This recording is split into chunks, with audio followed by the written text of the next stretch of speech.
உச்சநீதிமன்றத்தின் 53வது தலைமை நீதிபதியாக பதவியேற்றுள்ள சூரியகாந்த் வழங்கிய முக்கிய தீர்ப்புகள் என்னென்ன என்பதை இப்போது பார்க்கலாம்.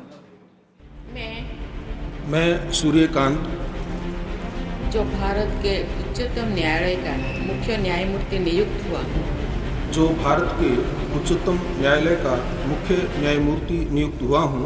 உச்சநீதிமன்றத்தின் 53வது தலைமை நீதிபதியாக பதவியேற்றுள்ள சூரியகாந்த் காலனித்துவ காலத்தில் கொண்டுவரப்பட்ட தேச துரோக சட்டத்தின் கீழ் முதல் தகவல் அறிக்கைகளை பதிவு செய்ய வேண்டாம் என மத்திய மாநில அரசுகளுக்கு உத்தரவிட்ட உச்சநீதிமன்ற அமர்வில் இடம்பெற்றிருந்தார்.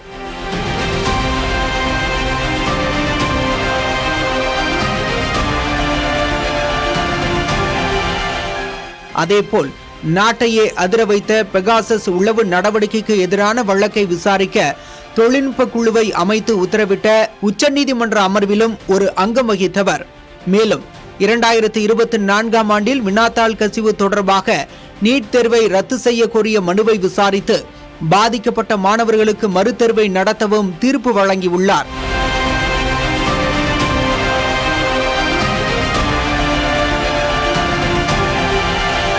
ஜம்மு காஷ்மீருக்கு வழங்கப்பட்டிருந்த சிறப்பு அந்தஸ்து நீக்கத்தை உறுதி செய்த உச்சநீதிமன்ற 5 நீதிபதிகள் அடங்கிய அரசியல் சாசன அமர்வில் இடம்பெற்றிருந்த சூரியகாந்த் முன்னாள் ராணுவ வீரர்களுக்கான ஒரு பதவி ஒரு ஓய்வூதியம் எனும் திட்டத்தை உறுதி செய்ததோடு மத்திய அரசு வழங்க வேண்டிய நிலுவைத் தொகையை காலக்கெடு விதித்து வழங்கவும் உத்தரவிட்டிருந்தது குறிப்பிடத்தக்கது.